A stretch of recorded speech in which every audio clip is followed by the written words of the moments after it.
I'm here today with Helen Kapalos. Thank you so much for doing this for me. Thanks for having me. And we're just going to talk about growing up Greek. So I do have a few questions for you if you like to. You don't have to answer them, but much appreciated if you can. So, what do you like about being Greek background?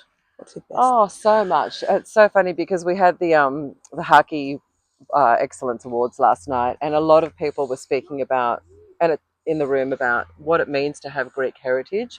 And I think for me, the first answer would be that I feel like I have some kind of ancestral strength that I draw from. It is, I guess we've, part of a very ancient and incredibly, in many ways, powerful culture that has transcended incredible adversity and has championed values that belong to humanity, values that stay with us, democratic principles, the birthplace of democracy, etc., all the things that have flowed from that. And I just feel like, the spirit of Hellenism is such an all-pervasive and all-powerful and positive force in this world. Yeah. So I think, I just draw a lot of strength from being Greek. Yeah. Awesome. Sweet. Do you have a big family? Oh, I was just actually, as I was answering that, I was thinking about, because what happened with me was that my mum passed away 31 years ago, and then my dad moved back to Greece, and it afforded us the opportunity, or particularly me, because I don't have children, I just visited him at least once a year if I could. Just made that the annual pilgrimage, and I'd stay there for a while, and as a consequence, I'm so much closer to my cousins in Greece, close to the ones here too. Is it a big family? Yes, because mum had, 6 siblings, and dad about the same as well. One passed away when they were young. There's lots of cousins and, nieces and nephews and that type of thing as part of that ecosystem. Yeah, so big family, fairly typical, I'd say. But just great. It's amazing, isn't it? Like with your first cousins, you feel like they could be as close as your brother and sister. So it feels like you get this wonderful extended family that you're enveloped in a giant hug all the time. Yeah, absolutely. So which part of Greece are you guys actually from? So mum was from Acrocorinth, ancient Corinth. That's where and then her family went to Athens. And dad is from northern Greece. He's from Chalkidiki, the first leg. It's in our area called Neatiglia. But they're Asia Minor descendants. So they came from parts of Turkey. Oh, okay. So is that near? It is near Thessaloniki. He's about 40 minutes away from Thessaloniki. There's the 3 legs.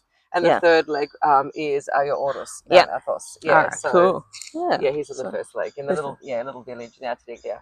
That's lovely. So about 5,000 people. Actually, his family grew up in Megaplatonos, and obviously, it's so funny. I was looking it up. I mean, I've been there many times because they also got the beautiful Lutra there, so they've got it's quite touristy and it's near Edessa. Yeah. But I was looking up the other day just interested, what happens in Megaplatonos, what's the history, and I saw that there'd been some kind of UFO incident there years ago. I'm like, I have to ask them about that. So whereabouts are your parents from? So my dad's family's from Glimicha and Ionia, and my mum's from Gustalotis also. Oh, cool. So of course there's a Kazi. It's so lucky that we get to see both sides because there's such a different culture. Like for me it's literally like north and south, and it's like Peloponnesian people, like there are differences. There are distinct differences. Absolutely. So I have loved being exposed to both sides of that. It's absolutely. In the video you did for us in 2004, when it was the Athens Olympics, you went to Kazi. My question's why? Well, I met a lovely man in Sydney called Nicholas Pappas, who had written a book about Gustalotizo. And it was really through my conversations with him that I realised the significance of Kazi in the Australian, historical context, but also an immigration context, in terms of like the entrepreneurial spirit and what they represented. And then I started to research a little bit about it and thought, oh my gosh, there are so many notable Kazis, and there have been people that have been like really fearless and courageous and really show us, I guess, the courage of the migrant journey, but also the incredible gifts that, that can come with it. And just, the impact they've made on the Australian landscape. But the fact that they then return back to the island and take great pride in beautifying it and restoring it to its, greatness. I just thought, wow, what a story. So at that time, long answer to your question, but I funded myself to go to Greece. I was working at Channel 9, and I wanted to be the Athens correspondent, and I thought, if I don't get to be the Athens correspondent, then I'm going to leave and do something else, or go to radio, or just get out of there. I just felt so passionate about it, because I guess I felt like I could tell the Greek story a lot better than the other journos at the time, because there was so much negativity in the lead up to the Olympics about Greece's delays and so on. And I thought everyone's sort of missing the picture here. Yeah. And so I, as part of that, I don't know, I must have saved some money, and I just funded crews. I literally funded, I remember, a cameraman and his wife. Can't come without my wife. They got a trip to Kazi, and I just filmed it. And then I found editors and production houses in Athens. Yeah, I just did it all on the smell of an early rag, and I produced the story, and they loved it so much that Channel 9 aired all of it. I mean, I was employed at Channel 9, but I did it out of my own pocket. So I just thought, from what I had heard, Kazi was just this incredible destination. And I just loved it. I just was blown away by the people, and like really long-term friendships have resulted from that as well. It holds a special place. Yeah, that and the atmosphere would have been awesome during the Olympics. It was incredible. Would have been amazing just to be there, just the whole time. I can remember I remember Carl Stefanovic and Tracy Grimshaw, and we aired the story on the Today Show, that came back and they were just like, oh my God, because it is a Greek island, but it's a very different looking, it's not your typical representation, right? So, but they were just blown away by the beauty and the people, the stories, the storytelling, the history, and that everyone was so just engaged meaningfully in what that culture represented to them. Yeah. So absolutely. Really great. Yeah. And how did you get there? Like, did you go by boat or did you fly to Kazi? No, I'm pretty sure I flew. You flew? Yeah. You did the flying. Because I remember the cameraman wanted to only fly. Okay. So I can remember I hate flying. So I'm that person that will literally, just do anything to avoid it. Like if someone says, "Can you speak in Brisbane?" I'll be like, "I'll see you in 2 days." Drive. But I just don't enjoy it that much. And it was a small plane. But I flew there. Yeah. Would you go back to Castellotti's sometime? In a heartbeat. Yeah, absolutely. I've actually suggested it to family a few times, but because we've gone back to see Dad, he normally consumes most of our time when we go back. So we don't get to do a lot. I think when Dad passes, I probably will do a lot more exploring around Greece again, the way I used to. Yeah. What's your favourite part of Greece so far that you've seen? I think mainland. Mainland, I think Delphi holds a special place in my heart. I really love just walking through the ruins and just feeling like it's incredible. Like it feels so intact, the history, and you can feel like energetically there's something different there as well. Yeah. So I really love places like Delphi and Meteora, and Chalkidiki is beautiful. I love Thessaloniki. I love Athens. I mean, I just love all of it. But I think I would say Delphi is a place that I feel visibly different when I'm there, and and I've been many times for whatever reason. I think just some places, I don't know if they're part of your DNA or something. There's a calling to go back there. Oh yeah, I love it. Yeah. I definitely want to go back. I think I want to stay there. That's I was just chatting to someone about this last night. Yeah. How can we live in Greece? We've got to figure this out, actually. Did you ever go to Greek school growing up? We did. I've got a funny story about that, which is that we only stayed there for 1 year because my brother did something to upset the priest. He got slapped. The priest was the teacher, and slapped him in the face, and then Dad took us out. Okay. So I got 1 whole year in Greek school, which I have always, reminded my parents about all through my life. Like, thanks a lot. But, I have tried to go back and just do more of my own, like, autodidactic sort of, like try and learn it myself. And I have a grasp of it, but I'd like to do it at more of a high school, university level if I could. Yeah, absolutely. My cousins, like both of my first cousins on my dad's side, Gina and Sophie. She's an interpreter, Gina. She's incredible. And Sophie was just like ducks of her school. But their mother was a Greek teacher. Okay, my Tia. Yeah. Oh, nice. Do you have a favourite Greek singer? Oh, hard question. probably like because my dad, like Cousin City, like like I think that I'm always sort of like love that style, I guess of music.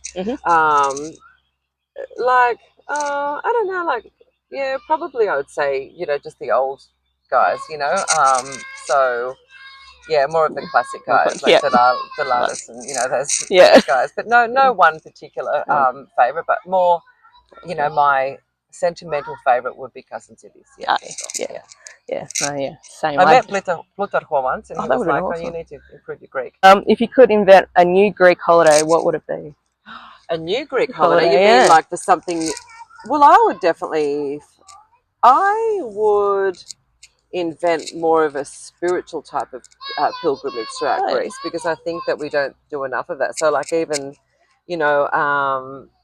some of the most when you see like some of those atlas books and they talk about spiritual places on earth, I would do something like that encompass those types of areas in Greece. Like, so as I mentioned, like places like Delphi, or just trying to think of like yes, again, like places that are spiritual, like Meteora as well, but also some of the surrounding villages at Aquabar, and just like those incredible destinations. So I would do something like off the grid spiritual destinations, mind, body, spirit type of holiday, where you also went to Lutera, and you got all of that, but something that connected you more richly to the ancient way of being and the ancient philosophy. I think those sorts of holidays are lacking in Greece. So it'd be great to actually, but not be standing there with some boring history coach, going on a tour, actually getting something that takes us right into the womb of like what it is, that Greeks stand for, and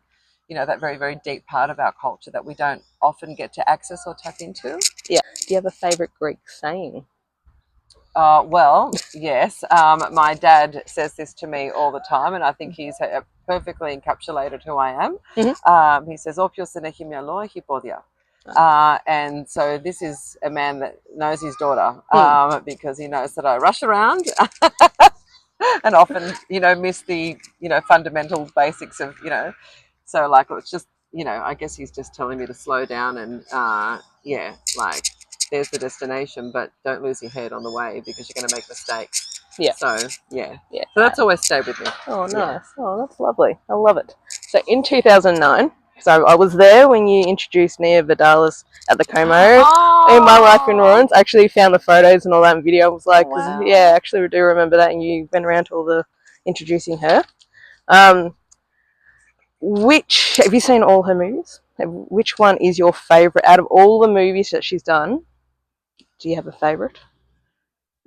I mean, you can't go past Big Fat Greek Wedding, can you? No. You can't. No. I mean, look, when my sister and I watched that, I can remember being in the cinema with her and we just looked at each other and went, oh my God, that's our life. The first 5 minutes. Yeah, literally. Holy moly. So I think I really take my hat off to her for being able to encapsulate. I don't think anyone had done it anywhere near as well as she had before that time. Yeah. And just, the Portocali and, and like it's so funny how our relatives with massage. That is great. Everything's Greek. They're Greek. So, so absolutely. Cute. How many times have you watched it? Oh, many, many, many times. It's probably dozens, I'd say. Such perfect casting. Yeah. But I'm not aware. I'm just thinking, I know she was very close to Nora Ephron, wasn't she? And they collaborated as well. But yeah, I'd say that's the main. But just can't remember any other like super notable ones that I've thought, oh wow, that's I think she's probably done got a great body of work. But I think that's what she'll always be known for, and I don't think anyone's been able to beat that. Yeah, absolutely. And I absolutely love watching the Athens closing Olympics because all the singers, we just absolutely I've still got all of the on VHS tape. Yes, my dad taped them all. So yeah, it was beautiful. Yeah, wasn't it? It was really funny. I was working for Channel 9 at the time, and my so Channel 7 was the accredited partner for the Olympics, and the Greeks, because I got to know them all over, because I would go to Greece so often and work with the press office in the lead up to the Athens Olympics. and they would let me in all these accredited places, and I'm like, we could lose our license for doing like, stop doing me favors. But it was so cool. I got into the opening ceremony, like all the backstage areas, and I was like, oh my gosh, if I get busted. So I had to pretend that I wasn't there. Anyway, I can say it now because it's a long time ago. I don't think we'll get in trouble anymore. No. Oh my God, that would have been so amazing. Interesting. Oh, it was an incredible atmosphere. It was hard work. There was definitely lots of tears as well as triumphs at that time, just because I was the only female in our team, and there hadn't been a female that had reported internationally for a while on the news at 9 at the time. So I remember there was a little bit of an uproar about me going and having to prove myself. And I remember before I left the Channel 9 newsroom, I had a very tense meeting with David Gingell, and he said, "You better deliver in spades." And they were his exact words. And then when I came back, he gave me a beautiful Longines watch. And had it inscribed, you delivered, like something like that on the back. Yeah, so it was beautiful. Oh, that would have been all right, we're going to get into the more serious questions. Oh, okay. Yes. Favorite color? Blue. Oh, blue, really? Yeah, I know. So typical, isn't it? Greeks, but it's something about blue. When I see it, I'm always like, just so calming. Favorite animal? Oh, no, that is tough. That is tough. Like, I had a couple of Dalmatians growing up, and I really, really loved, Dalmatians. But now I'm in love with cats. Yeah. But I love both. So definitely, like, Burmese kittens are my favorite thing at the moment. Yeah. I was going to ask you the follow-up question. Do you own a pet? Yes. So we bought a little Burmese kitten called April in April. And so we've only had her since then. So we're very... naughty kitten stages at the moment. She's a teenager at the moment, but we're just absolutely entranced by her. We just love her. Gorgeous. Yes, cats are pretty awesome. So we had one growing up too, and we called them after my sister. Her name was Maria, and I couldn't say Maria, so I'd call her Mommy, and we ended up calling the cat Mommy. But my dad in the village said that there's always so many cats there, and he forms really strong bonds and attachments with them. Well, that's my plan is when I go back to Greece is stay there and just help all the stray cats and the animals over there. So they need someone.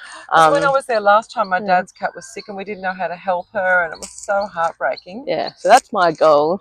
Yes, we need someone like you. I've always thought there's a good book in the Cats and Dogs of Greece, isn't there? Yeah. So, favorite Greek dessert?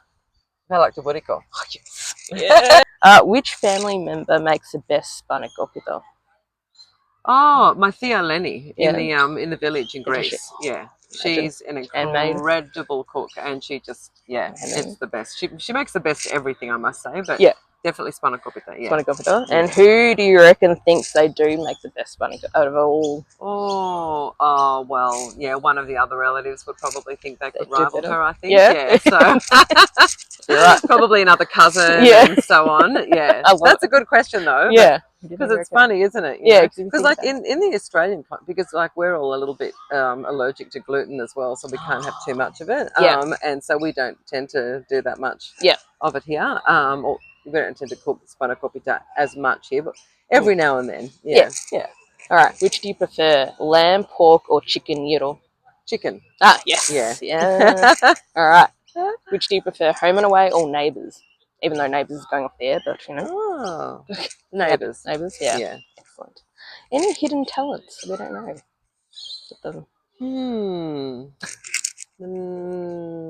No, not really, sadly. No, I'm aspiring to be a candle maker. That's about it. I'm good at doing vision boards, but I think anyone can do a vision board, so I don't think it's really a hidden talent. It's just something I enjoy, it's a passion, I guess. Yeah. Excellent.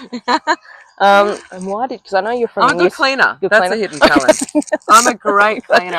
It's like my thing. Your thing? Cleaning, yes. I think that I'm good at alchemizing spaces. So a bit of a cleaner / feng shui specialist. There we are. I tapped into it. Excellent. I know you're from New South Wales. Why did you come to Melbourne? Why Melbourne? Well, so a job came up, but so it just came up super randomly. I just was called into a meeting, and I thought it was about something else, and they said, there's a newsreading job going in Melbourne, and we'd like you to do it. And I thought, oh my God, I've always wanted to work there. I've always wanted to live there, because I was always really fond of the journos down here as well, and thought that they sort of really set the bar of excellence, particularly at that time. The Age and the Australian were doing really good work. And so, yeah, when I got the call, it was a dream come true. Although all my nieces were pretty sad. I can still remember hopping on the plane and just crying all the way the first time I came down here. We've all got to embrace and love Melbourne, and so much so that one niece has moved down here now. Oh, really? And finish this sentence. You know you're Greek when? Oh, you're the loudest person in the room. You don't care what other people, if like the whole restaurant heard some private thing you just said. Yep. Yep. I'll be right.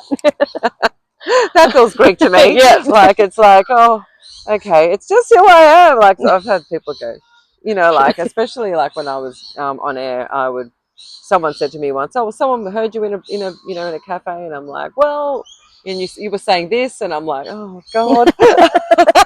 But I'm expressive. Yeah. So I think, yeah, you know, you're Greek when you're expressive, unfiltered. You can yell at the top of your lungs. You can have an argument and get over it really quickly. Yeah. That's what being Greek is too. You can, you know, being in love with, you know, one another a second later. So just we forget about it.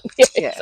Exactly. I always think I've never got I never have like any throat issues or what. I've always had like tonsillitis, or whatever. When I'm in Greece, I feel like everything's so open, and I'm always just able to fully express myself and not offend anyone. So, well, thank you so much, Helen. Oh my God, thank you for having me. Such right. Great questions. Yeah, thank you. You know what you're doing. I love it.